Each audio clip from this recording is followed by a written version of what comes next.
আসসালামু আলাইকুম ওয়া রাহমাতুল্লাহি ওয়া বারাকাতুহু। আমরা মজলিসে বসার সুন্নত তরিকা সম্পর্কে আজকে আলোচনা শুনব।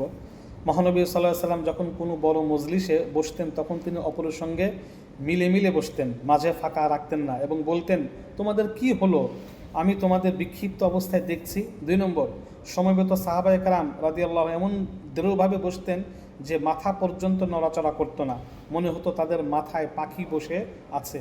3 নম্বর, মহানবী সাল্লাল্লাহু আলাইহি সাল্লাম মজলিসের জায়গা প্রশস্ত হলে বেশি চাপাচাপি করে বসতে নিষেধ করেছেন এবং বলেছেন, সর্বোত্তম মজলিস তাই যা প্রশস্ত হয়, কেননা চাপাচাপি হলে শ্রোতাদের মন বসে না, শ্রোতাদের মন প্রফুল্ল থাকে না।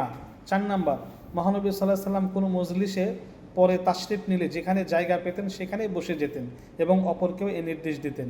5 নম্বর, মহানবী সাল্লাল্লাহু আলাইহি সাল্লাম মজলিসের শেষে এই দোয়া পড়তেন ওঠার সময়, সুবহানাকাল্লাহুম্মা বিহামদিকা আশহাদু আল্লা ইলাহা ইল্লা আনতা আস্তাগফিরুকা ওয়া আতুবু ইলাইক।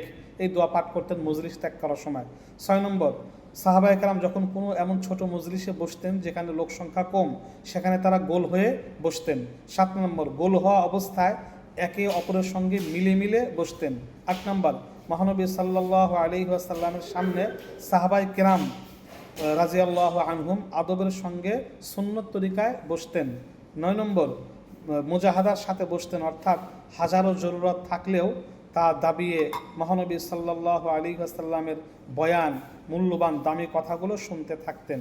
10 নম্বর, তাকাব্বুরি বা অহংকারের কারণ না হলে চারজনও হয়ে বসা, অর্থাৎ আসন গেড়ে বসা যেতে পারে, জায়েজ আছে। 11 নম্বর, কিছু রোদে কিছু ছায়ায় এমন অবস্থায় বসা স্বাস্থ্যের জন্য ক্ষতিকর, আল্লাহ রসুল এভাবে বসতে নিষেধ করতেন।